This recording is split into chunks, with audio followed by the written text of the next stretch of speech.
Muy bien, el día de hoy vamos a hablar de las ramas de la psicología.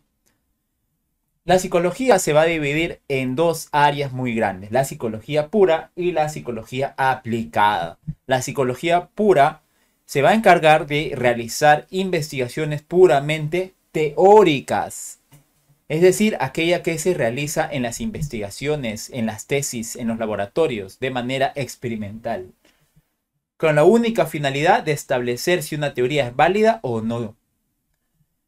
Esta psicología pura también se va a subdividir en distintas especialidades. Tenemos la primera de ellas como la psicología general. Esta se va a encargar del estudio de la persona adulta normal, es decir, una persona común y corriente, entre comillas, y los procesos mentales generales, es decir, todos aquellos componentes comportamentales que tiene una persona, entre comillas, normal. Va a estudiar sus procesos mentales. Recuerden esa palabra clave, ya la clase pasada lo vimos. Nos referimos a aquellos procesos por los cuales la persona interpreta el mundo externo. Y que tenemos varios tipos de procesos mentales, ¿no? Por ejemplo, la inteligencia, la autoestima, la personalidad, la motivación. Por ejemplo, si quieres estudiar la inteligencia de tu vecino, de tu amigo, puedes hacerlo mediante la psicología general. También tenemos la segunda rama, que es la psicología diferencial. Va a estudiar la variabilidad de la conducta comparativamente hablando.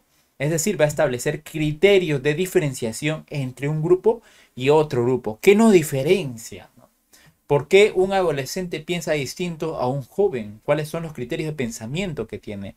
¿Cuál es su tipo de inteligencia que tiene un adolescente con el de un joven? Va a contrastarlos según criterios específicos, como edad, por ejemplo, sexo, los hombres piensan igual que las mujeres, cultura, no es lo mismo estudiar pues una persona de repente de la selva, de la costa o de la sierra, o incluso no es lo mismo estudiar una persona que vive en Ucrania a una persona que vive en Bolivia, según condición socioeconómica también. No es lo mismo estudiar una persona que vive en una zona acomodada a otra que vive pues en una zona urbano marginal. Entonces, todos estos criterios de diferenciación, la psicología diferencial los va a tomar en cuenta. Luego tenemos la psicología del desarrollo, que se encarga de estudiar la conducta de las variables que influyen en el comportamiento a lo largo del proceso del desarrollo de un ser humano. Recordemos que el ser humano se clasifica según edades y según criterios evolutivos. Es así que tenemos ciertos criterios o etapas del ser humano, ¿no?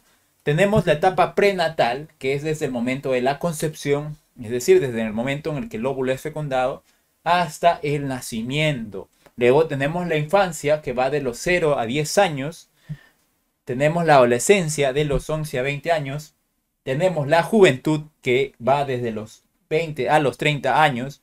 Tenemos la adultez desde los 30 a 60. Tenemos la senectud de los 60 a más. Ojo con esta palabra, senectud. Esta es la palabra correcta, esta es la palabra técnica para las personas adulto mayores. Antiguamente se les decía vejez, pero se encontró que vejez era un término un poco peyorativo, ¿no? Es como decir viejo, o sea, como si fuera un objeto, ¿no? Ya está viejo. Entonces las personas lo encontraron un poco como que altisonante y se optó por un término mucho más técnico que significa senectud. Luego de eso tenemos el comportamiento animal, la psicología de los animales, que se va a encargar de estudiar el comportamiento de un animal contrastándolos con el de un ser humano. ¿En qué se asemeja? ¿El ser humano aprenderá de la misma manera que un ser animal? ¿No? Recuerden que las primeras investigaciones para que la psicología se volviera científica fueron también realizadas en animales. Recuerden el famoso perro de Pavlov, ¿no? Fue el primer experimento realizado en un laboratorio y que fue de corte de tipo animal, ¿no?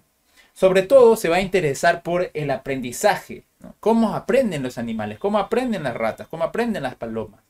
Cuando ustedes vean un estudiante que va pues llevando su gato, su paloma, a veces rata, te piden en las universidades, va a estudiar justamente su comportamiento.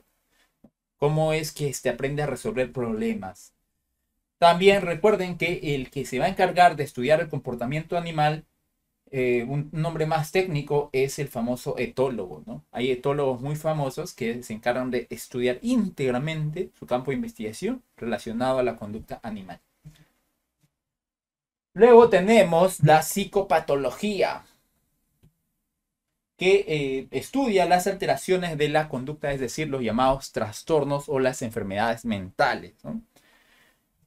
Recordemos que tenemos distintos tipos de trastornos en lo que se refiere a salud mental. La psicopatología puede estudiar trastornos de la personalidad, por ejemplo, trastornos de la sexualidad, por ejemplo, las llamadas parafilias, ¿no? ¿Por qué sucede esto a esas personas? ¿Por qué padecen de este tipo de trastornos? La ansiedad también, ¿no? Porque una persona es ansiosa y otra no tanto. ¿Por qué las personas andan muy deprimidas también? Recuerden también que el que va a validar los criterios de los trastornos en temas de salud mental es la Asociación de Psiquiatría Americana, y que tiene un libro, un compendio en el cual va a condensar todos los tipos de trastornos que existen a nivel mundial, ¿no?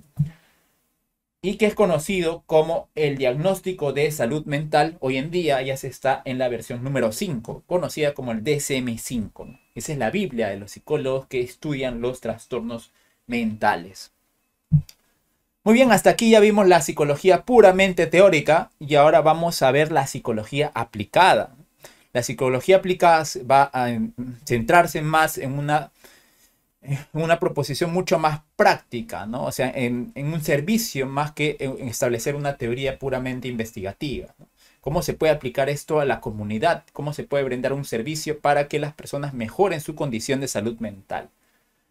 Vamos entonces a ir viendo las más importantes. La primera de ellas, y por supuesto, creo que es la más conocida por todos, que es la psicología clínica, ¿no?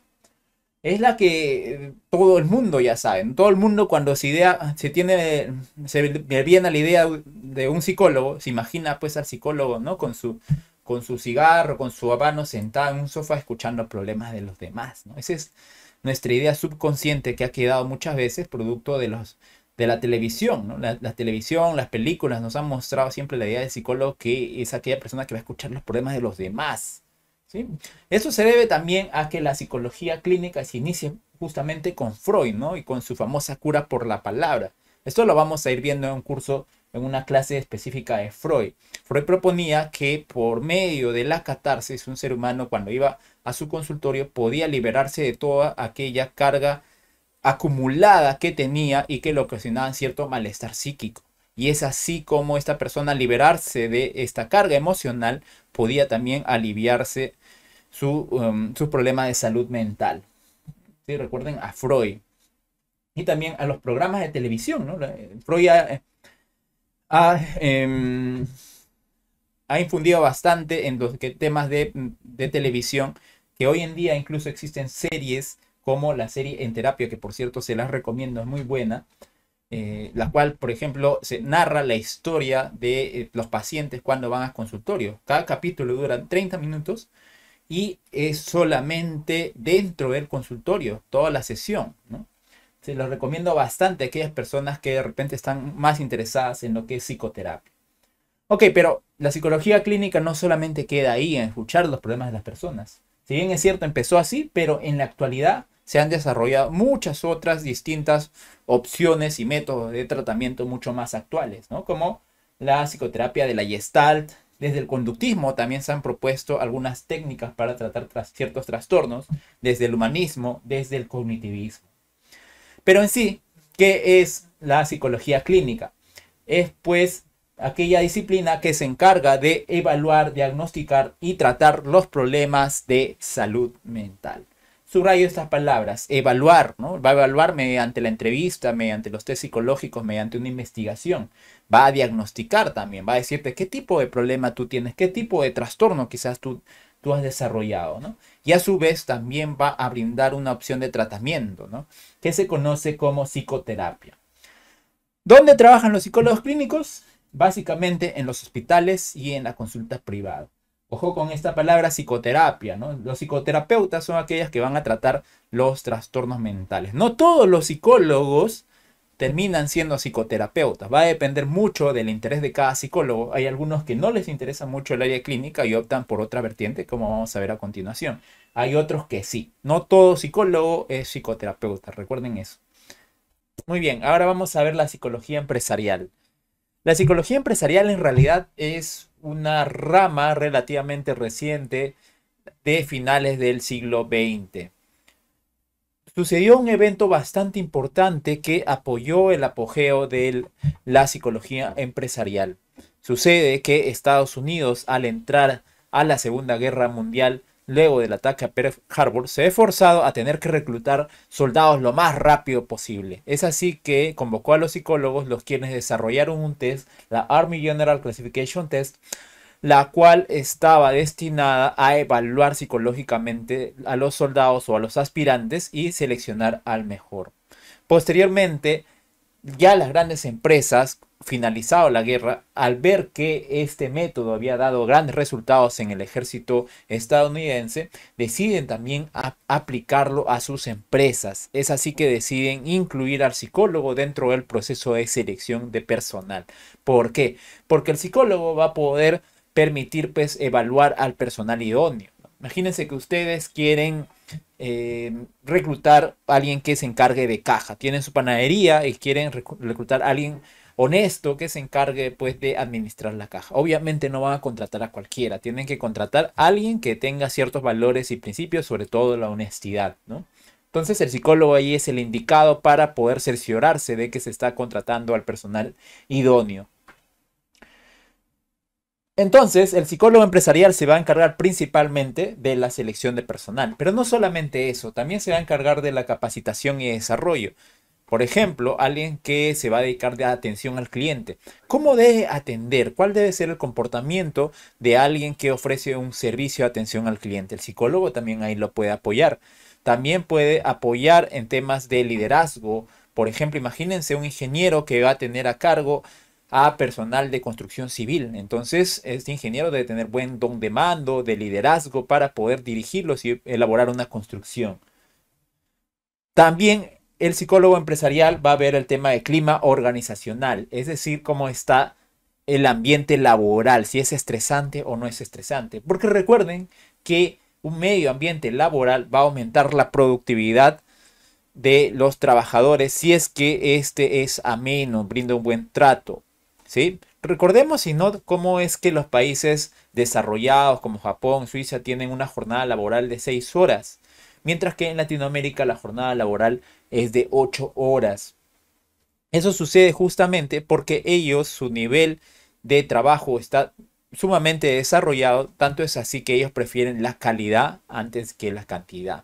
Un trabajador bien motivado rinde mucho más que alguien que trabaja mucho más, pero es forzado y trabaja de mala gana. No solamente en el trabajo, también en los estudios. Imagínense, muchos de ustedes son estudiantes.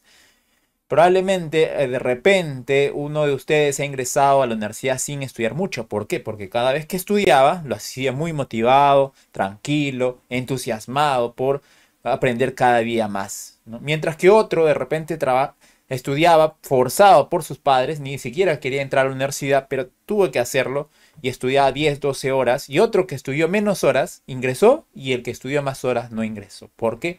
Porque la motivación tiene que ver mucho en el desempeño, en el estudio, en el trabajo, en cualquier ámbito que ustedes se vayan a desarrollar. Otra disciplina de la psicología es la psicología educativa. Esto también es relativamente reciente. Hoy en día en Perú, por ejemplo, es usual que ya casi todos los colegios incluyan por lo menos un psicólogo dentro de su staff profesional. Pero antiguamente esto no era así. Recordemos que la psicología a inicios del siglo XX estaba marcada fuertemente por el psicoanálisis, pero fue Jean Piaget quien criticó al psicoanálisis y al conductismo al mencionar que ellos no habían considerado dentro de sus criterios de estudio criterios evolutivos, criterios de desarrollo. Tan es así que Piaget plantea su propia teoría conocida como la teoría del desarrollo psicoevolutivo, en la cual establece criterios de pensamiento, de inteligencia según el rango de edad. Es así que las escuelas adoptan este conocimiento nuevo y las imponen en sus aulas, en sus metodologías de enseñanza. ¿Por qué? Porque no es lo mismo enseñar a un niño de 5 años que a un niño de 10 o a un adolescente. Teniendo en consideración esta teoría es que las escuelas empiezan a revolucionar e incluir al psicólogo dentro de su proceso de enseñanza. Entonces, el psicólogo se va a encargar de estudiar la efectividad de los métodos de aprendizaje. ¿Qué tan efectivo es el método que está utilizando esa academia, esa universidad, ese instituto para impartir un conocimiento? También va a estudiar a los alumnos que tienen problemas de aprendizaje, les va a dar un soporte. ¿Por qué este alumno jala, no asiste? Hay mucha deserción. ¿Qué está pasando a nivel emocional, a nivel psicológico para que este alumno no rinda? Y no solamente con los alumnos, también con los padres. Va a brindar soporte emocional, psicológico a los padres y también a los profesores. Porque muchas veces los padres de familia, sobre todo, dicen, ya, el niño o el adolescente se comporta mal, llévalo al psicólogo. Y los padres asumen que al llevarlo al psicólogo, ya el psicólogo va a solucionar todo el problema. Pero en realidad no es así. Gran parte del trabajo se realiza con los padres también. Muy bien, ahora tenemos la psicología comunitaria o también conocida como la psicología social. Yo les había dicho que a inicios del siglo XX, la psicología estaba centrada netamente en el estudio de los trastornos, en conductas individuales y había dejado de lado las conductas grupales. Tan es así que la famosa escuela de Frankfurt, hacia los años de 1950, decide criticar a esta visión individualista de la psicología. ¿Por qué? Decía, ustedes son los profesionales de la conducta, los profesionales de la salud mental. Si tantos años llevan estudiando el comportamiento humano, ¿por qué permitieron que suceda pues las barbaries de la Primera y la Segunda Guerra Mundial? ¿Qué pasó con ustedes? ¿Qué pasó con ustedes como ciencia? Entonces, esta escuela va a decir que la psicología también tiene que interesarse por los fenómenos grupales, principalmente influenciados por un famoso experimento como el experimento de Asch. Entonces, el psicólogo social va a estudiar la influencia del grupo sobre la conducta individual. Les decía que este famoso experimento de Asch, desarrollado en el año 1951, va a influenciar sobre el desarrollo de la psicología social. Este desarrollo consiste en lo siguiente. Se separó dos grupos, un grupo A y un grupo B, de personas. Al primer grupo se les mostró la primera carta, una carta A y una carta B, y se les dijo se les preguntó si las formas o las líneas cambiaban de tamaño. Como ustedes pueden ver y observar, obviamente no cambian de tamaño. Sin embargo, al segundo grupo experimental también se les hizo la misma pregunta, pero esta vez añadieron un grupo de actores que decían, sí cambia, no cambia de tamaño, perdón, no cambia de tamaño, son todas iguales. ¿Sí? No, lo repitieron tantas veces y con tal convicción que pues las personas que estaban participando de este experimento dijeron, sí, efectivamente, en realidad esta recta no cambia de tamaño, todas son iguales, ¿no? Es así como se demostró que la presión de grupo va a ejercer una fuerte influencia sobre el comportamiento individual, sobre la decisión individual. El psicólogo comunitario va a trabajar en fenómenos sociales como problemas de racismo, de bullying, de terrorismo, de pandillaje. ¿Dónde va a elaborar el psicólogo social? Principalmente en las ONGs, en las instituciones públicas, ¿no? Aquellas instituciones que se encargan de velar por las personas más vulnerables, por ejemplo, ¿no? En el Ministerio de la Mujer o en el Ministerio de Poblaciones Vulnerables, trabajando con personas víctimas de trata infantil, con personas víctimas de maltrato infantil, con personas víctimas de violencia doméstica, entre otros. Ahora vamos a ver la psicología forense. La psicología forense también es una disciplina relativamente nueva que se da hacia finales del siglo XX. Hay un caso muy famoso que va a influenciar sobre el desarrollo de la psicología forense, que es el caso de Jenkins en los Estados Unidos hacia los años 1950. Se cuenta que Jenkins fue acusado de maltrato, abuso y que había secuestrado a una joven señorita. Sin embargo, Jenkins había preparado su argumento a favor con la opinión de psicólogos, quienes refutaban esta acusación y decían que esta señorita sufría de ciertos trastornos y problemas mentales. Sin embargo, el jurado ninguneó el trabajo de estos psicólogos y les negó la opinión de los psicólogos dentro del proceso judicial y finalmente Jenkins fue hallado culpable. Muchos años después, Jenkins en realidad fue liberado porque se encontró que esta señorita había sufrido de ciertos desórdenes mentales y que este señor era inocente. A partir de ahí, es que los juzgados de los Estados Unidos empiezan a cambiar un poco sus códigos y deciden incluir casi siempre la opinión del psicólogo dentro de un proceso judicial. El psicólogo forense puede trabajar en los peritajes psicológicos, ¿no? Cuando alguien, por ejemplo, sufre de víctima de violencia, tanto sexual como psicológica, el psicólogo va a evaluar, ¿no? ¿Qué tanto está ese grado de afección? ¿Qué tanto es? ¿Cómo ha repercutido en su persona? También puede trabajar en el juzgado de familia, cuando se van a, por ejemplo, a juicio las parejas que tienen un hijo sobre la tendencia del hijo. ¿Quién se queda el hijo? ¿La mamá o, o el papá? ¿No? ¿Con quién se queda? Ahí el psicólogo también puede dar su opinión, ¿no? ¿Quién es más responsable? ¿Quién está más psicológicamente sano? También puede elaborar informes de conducta dentro de las penitenciarías. Ustedes saben, por ejemplo, se saben las noticias que muchos criminales, muchos reos que están en las prisiones son condenados a 20 años, pero resulta que salen en 10 años la mitad por buena conducta. ¿A qué se refiere con buena conducta? Los psicólogos se encargan de evaluar ese aspecto. También tenemos otra disciplina nueva que es la neuropsicología. Hoy en día pues ha avanzado bastante el famoso diagnóstico por imágenes, las resonancias magnéticas, las tomografías. Tanto es así que se puede ver con detalle cuál es el grado de alteración de una persona dentro de su sistema nervioso y si esto tiene una incidencia sobre el comportamiento de esa persona. Entonces el psicólogo puede ayudar al neurólogo y al psiquiatra a poder elaborar programas de tratamiento enfocándose principalmente en la rehabilitación de problemas degenerativos del sistema nervioso, problemas de memoria, problemas de atención, de pensamiento, de percepción, de sensación. El psicólogo va a ayudar al psiquiatra y al neurólogo a proponer estrategias de afrontamiento y rehabilitación óptimas según el caso. También tenemos la psicología del deporte, ¿no? Creo que esta también es una disciplina muy conocida y muy controversial, ¿no? Recordemos el caso de Liverpool, quien ganó la Champions en el año 2019. En una entrevista a Jürgen Klopp, luego de haber ganado pues, la Champions, le preguntan cuál es el secreto de su éxito, ¿no? Y Jürgen Klopp responde que el secreto de su éxito son pues los psicólogos.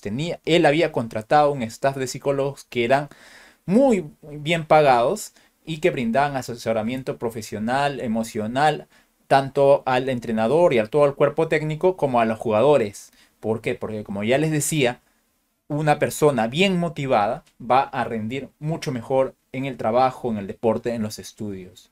También recordemos otro caso muy famoso que sucedió hace poco, que es el caso de Byron Castillo en Ecuador, ¿no? Jugador acusado de haber suplantado, pues, o haber inventado una nacionalidad que no era suya. Y esto obviamente le acarreó una depresión y dentro de un partido muy controversial, por cierto, al parecer, pues este jugador erró un penal y acto seguido se quebró emocionalmente. Tanto es así que tuvo que ser retirado del partido, ¿no? Entonces, ¿cómo se dan cuenta de que el aspecto psicológico puede repercutir en el desempeño de una persona? Entonces, el psicólogo del deporte va a elaborar estrategias para optimizar y sacar el máximo rendimiento del jugador, ¿no? ¿Dónde va a trabajar? Obviamente en clubes profesionales, ¿no? En ministerios del deporte, en clubes profesionales como el Real Madrid, el Liverpool, casi todas las grandes clubes de deporte, de fútbol, tienen su staff de psicólogos. Aquí en Latinoamérica recién se está empezando a incluir en algunos equipos grandes.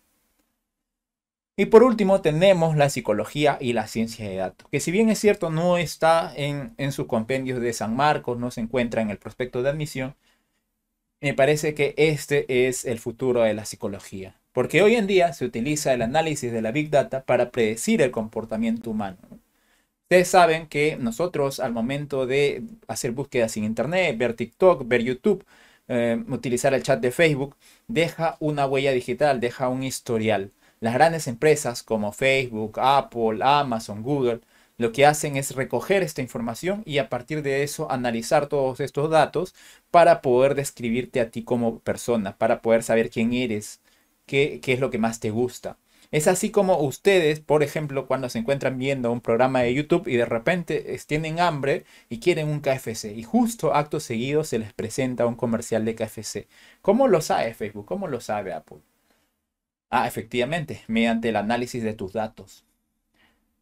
Otro tecnología que se utiliza hoy en día bastante es el uso de la inteligencia artificial para apoyar procesos de recuperación de depresión, de estados de ánimo.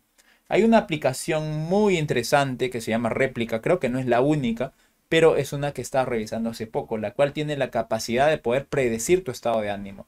Te dice exactamente antes de que tú te sientas triste, te manda un mensaje y te dice, oye, presiento que tú estás teniendo un estado de ánimo disminuido. ¿Quieres que te recomiende la música que a ti más te gusta para ayudarte a equilibrar tu estado emocional? ¿No? Es increíble en realidad esta aplicación, se la recomiendo bastante, se llama Réplica, aunque creo que por el momento solamente está en inglés. Muy bien, hasta aquí, nos quedamos aquí. No se olviden de suscribirse al canal de Psychoprofe en YouTube. Nos vemos la siguiente donde hablaremos de historia de la psicología.